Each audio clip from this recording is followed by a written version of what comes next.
Bien, muchachos, muy buenos días. Lo primero que le tengo que decir es lo correspondiente a. Entonces, vamos a comenzar por aquí para luego pasar a explicar lo del proyecto y de esa manera hacer todo correctamente. Primero, comencemos con esta parte. Comencemos con esta parte. ¿Ok? Comencemos con esta parte. Por acá viene lo siguiente. ¿Ok? Viene lo siguiente.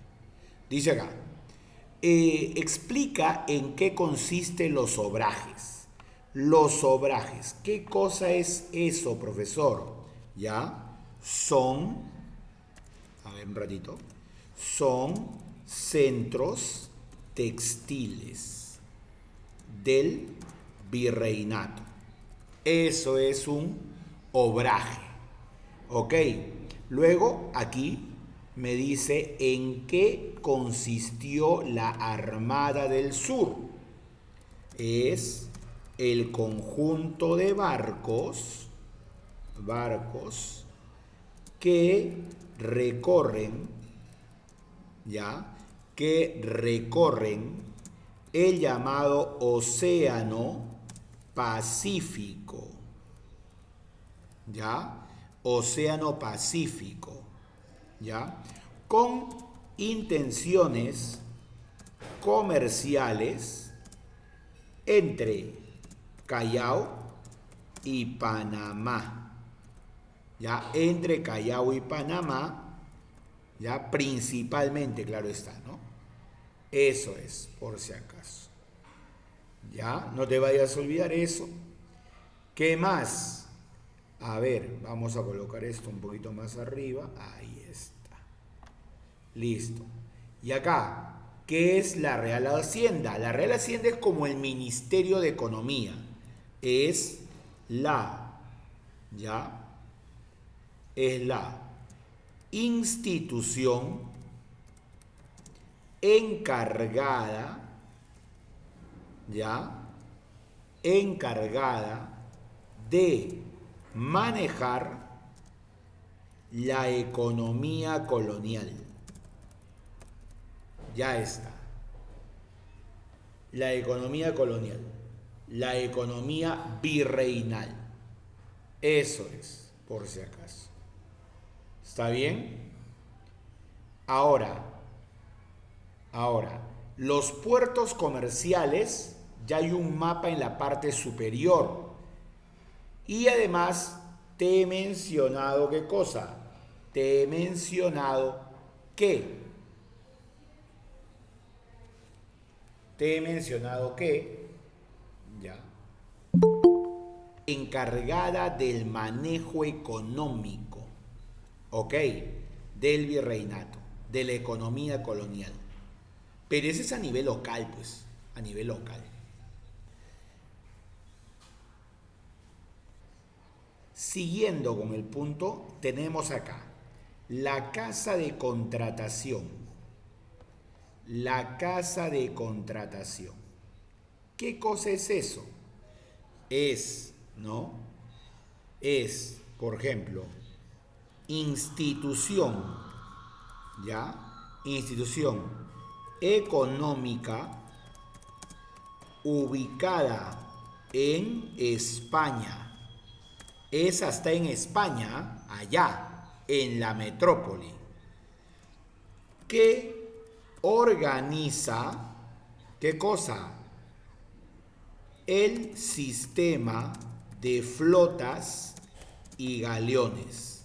Ahí está. Sistema de flotas y galeones que cruzan el llamado océano, en este caso Atlántico. Atlántico, ¿ok? Vienen desde España hacia América trayendo la mercadería, ¿ya? Y el tribunal del consulado no. Ese tribunal del consulado está aquí, por si acaso. Está aquí, en América. ¿Ya? Ahí está. Tribunal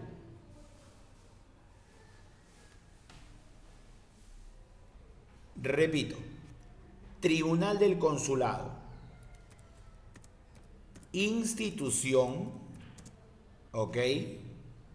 Esta es una institución local, o sea, se encuentra acá, en el Callao, ubicada en el Callao, ¿ya? Y encargada de organizar la Armada del Sur.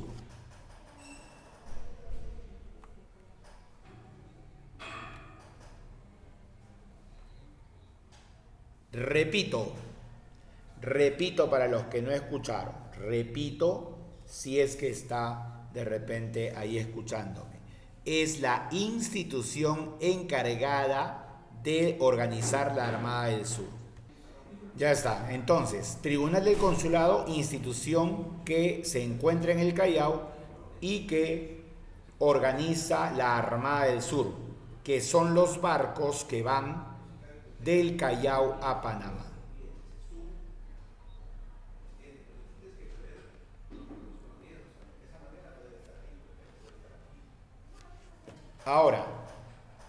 Ahora lo que tenemos es la organización religiosa, ¿ya?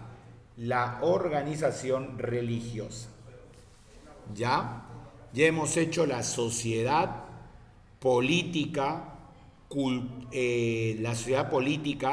la economía, y ahora toca la organización religiosa. Primero, ¿a quién tenemos acá? Primero tenemos a este señor que es un mulato. Este señor es un mulato. Este mulato es recontra conocido. San Martín. San Martín de Porres. Él es. Entonces, ¿ya? Entonces, San Martín viene a ser uno de los santos más importantes de la época virreinal, santos peruanos, junto a Isabel Flores de Oliva. Isabel Flores de Oliva, más conocida como Rosa de Lima. Rosa de Lima. ¿Ok? Ahora, ¿de qué va a hablar este tema de aquí? Este tema va a hablar de la forma como se desarrolló la iglesia en el virreinato. ¿Ya? La iglesia vino conjuntamente con los invasores. O sea, por ejemplo, Pizarro, Almagro ya estaban acompañados de religiosos. Ya estaban acompañados de religiosos. En este caso, ¿quién va a ser? Va a ser el señor Hernando de Luque, el acompañante. ¿Está bien? Hernando de Luque. Ahora, ¿quién es el apóstol que viene con ellos y que supuestamente les permite dominar a los indios? El apóstol Santiago Matamoros. Y si no estaba el apóstol, la Virgen María. O sea, ellos argumentaban ideológicamente que fueron apoyados por el apóstol Santiago y por la Virgen María.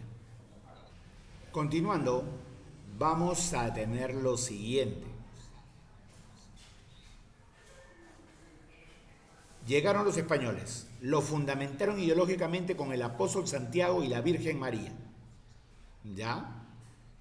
Además, no solamente se trataba de dominar militarmente, sino el deseo de ampliar la cristiandad, o sea, tener la idea de fomentar la religión cristiana. Dice acá, como sucedió en la guerra de reconquista llevada a cabo por los reyes católicos en contra de los moros, a quienes los españoles allá en España le llamaban moros. Le llamaban moros a los árabes musulmanes que estaban en la península ibérica. Y cuando los botaron de España, eso se llama la Reconquista Española,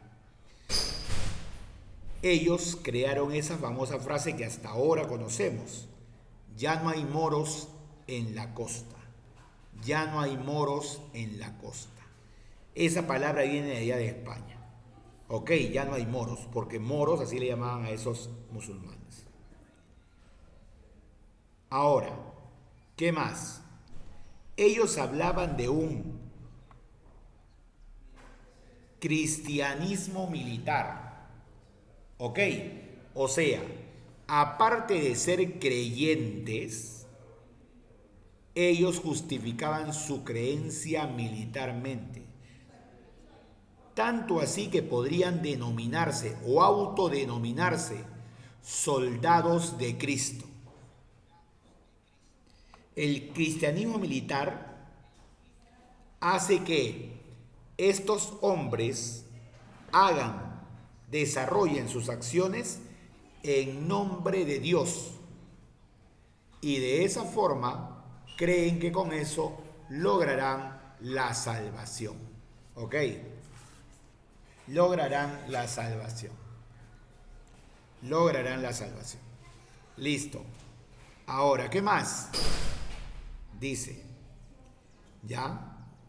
No pasaron muchos años para que la iglesia se convirtiera en una de las instituciones más poderosas del virreinato peruano. Se considera que después de la cuestión del poder político, el virrey, ¿ok? El virrey, el intendente, el corregidor, después de eso, de hecho, que la iglesia estaba en segundo lugar. O sea, después del poder político, estaba de hecho el poder religioso. Ahora, regio patronato. Esto te hablé cuando hablamos algo del rey de España. A ver, ¿qué había pasado? Había pasado que ¿quién escoge las autoridades religiosas en un virreinato? En un lugar. ¿Quién escoge a las autoridades religiosas en un lugar? Las escoge el Papa.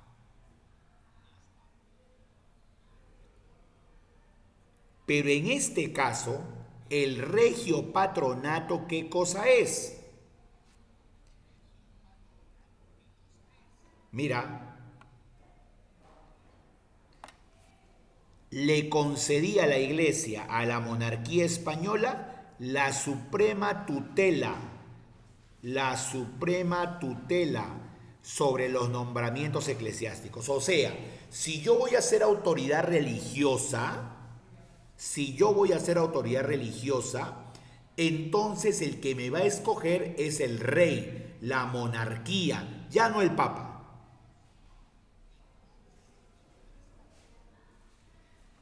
Además, yo como rey autorizo qué órdenes religiosas entran al virreinato. Yo tengo que controlar eso. ¿Quién entra? ¿Quién sale? ¿Entiendes? ¿Quién entra? ¿Quién sale? Y además, yo, monarquía española, te cobro el diezmo. Yo administro el diezmo. Yo cobro el diezmo, yo administro el diezmo. Eso hago, por si acaso. ¿Y para qué me va a servir el diezmo? El diezmo me va a servir para poder financiar, ¿qué cosa? Para poder financiar la evangelización, o sea, la conversión de los indígenas.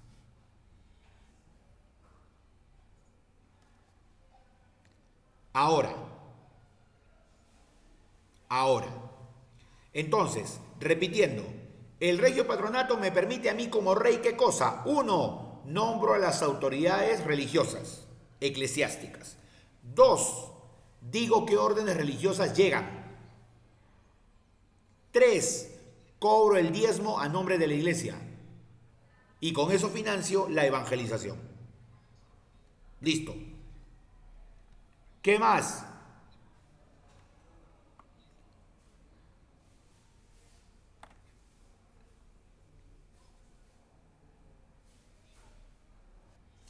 En cuanto a la jerarquía de la iglesia, si hablamos de la jerarquía, en general, la obediencia universal es al Papa, eso ni dudar. Luego, la jerarquía me dice que hay arzobispos y obispos. ¿Ok? Arzobispos y obispos. Dentro de los arzobispos vamos a tener arzobispo Loaiza, nombre del hospital, ¿sí o no? Ahí está, Jerónimo de Loaiza. Él, de la orden de los dominicos, es el primer arzobispo de Lima. Él es el primer arzobispo de Lima, por si acaso. Primer arzobispo de Lima. ¿Ya? Y el segundo arzobispo es Toribio de Mogrovejo.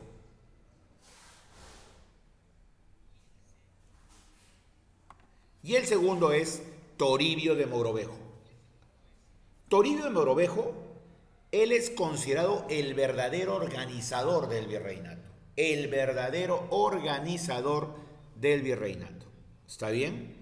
Él es el verdadero organizador del virreinato. Así como alguna vez dijimos en el tema anterior, hay 40 virreyes, pero de los 40 virreyes, el que marca un antes y un después es el señor Francisco de Toledo. Francisco de Toledo. Él es Francisco de Toledo. Y entonces, desde ahí se ordena el virreinato. En el caso de la religiosidad, todo se arregla con Toribio de Mogrovejo, sin dejar de lado a Jerónimo de Loaiza, quien es el primer arzobispo de Lima. Otro personaje importante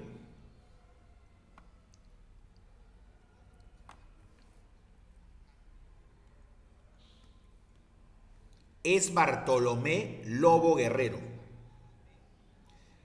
Porque él inició, ¿qué cosa? La extirpación de idolatrías. ¿Qué es eso? La extirpación de idolatrías es acabar con las creencias de los indígenas que creen en ídolos. ¿Me entiendes? Cosa que no se acepta dentro de la religión cristiana. Eso de creer en un cerro, en un río, en la tierra, en los temblores, en los volcanes, en el arco iris, en la lluvia, etc. Eso no. Y Bartolomé Lobo Guerrero es el que inició ese proceso. Ahora, en cuanto a las órdenes religiosas, esta pregunta ya ha venido incluso en examen de admisión. La primera orden religiosa que llegó al Perú es la orden de los dominicos. La primera orden religiosa. Los dominicos. ¿Ya? Esa es la primera orden religiosa que llegó. Con el señor español Vicente Valverde, que es el mismo, repito, con el señor Vicente Valverde,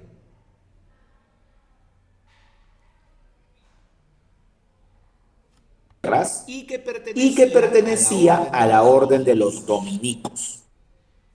Él es el que le hizo el requerimiento al Inca Atahualpa. Ok. Y fue obispo de Cusco y protector de indios. ¿Ya? También fue Jerónimo de Loaiza.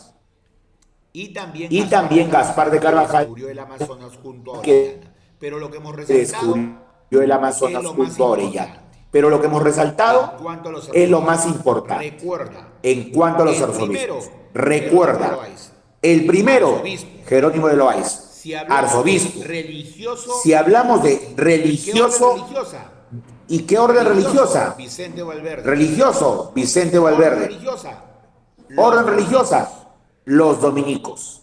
Si hablamos arzobispo organizador, Toribio Rodríguez de Mendoza. Ok. Discúlpeme, Toribio de Mogrovejo, Rodríguez de Mendoza. Ok. Toribio de Mogrovejo. Discúlpeme, Toribio de Mogrovejo. Y aquí tenemos una característica de cómo ellos, por ejemplo, se vestían. Ahí tenemos un mercedario, Nuestra Señora de la Merced, un jesuita, por eso se vestían de negro, era su característica. Un franciscano, el que hacía votos de pobreza, era el que utilizaba una vestimenta marrón, con una soguilla blanca en la cintura, y un dominico que por lo general se vestía de blanco y de negro, ¿no? De blanco y de negro. Mercedario, Nuestra Señora de la Merced, jesuita, Compañía de Jesús, franciscano, San Francisco de Asís, dominico, Santo Domingo. Y acá tenemos las órdenes religiosas. Ok. Ahí tenemos la de los dominicos, franciscanos, agustinos, jesuitas, que al final serán expulsados de acá. A ver. Lo más importante de los dominicos, la fundación de la Universidad Nacional Mayor de San Marcos. La orden de los dominicos fundó la Universidad de San Marcos. Los franciscanos, ¿cuál es su importancia? Vocación misionera. Son los que llegaron a los lugares más lejanos de todo el virreinato. Más lejanos de todo el virreinato. Son misioneros, evangelizaban a los indígenas. Los agustinos, ¿cuál es la importancia de los agustinos? Ellos se dedicaron sobre todo a la extirpación de idolatrías. O sea, se dedicaron a acabar con el pensamiento indígena, ¿no? De estas tierras. Los jesuitas son los que más hicieron. ¿Ya? Ellos lo primero se caracterizaron por defender a los indígenas. Es lo primero. Defender a los indígenas.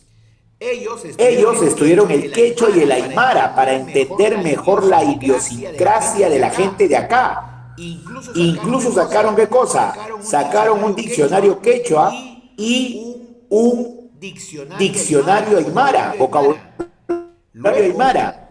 Luego también amasaron gran fortuna. Y luego también son misioneros, sobre todo en la zona de Maynas, Iquitos, esa zona, la selva le gustaba a los jesuitas. Y acá tenemos los mercedarios. La importancia de los mercedarios es, ellos llegaron hasta la parte de la Sierra Alta para evangelizar, los lugares más altos de todo el Perú, los de mayor altitud, a eso se refiere. ¿Ya? Y fueron de todas las zonas religiosas las que menos trajeron, ¿no? Virreinato, menos mercenarios. ¿Ok? Menos mercenarios. O sea, fue justamente la orden religiosa que trajo menos gente, a eso se refiere. Bien, Hasta ahí hemos avanzado lo del día de hoy. Nada más, hasta ahí. ¿Ok? No hay tarea, no hay nada.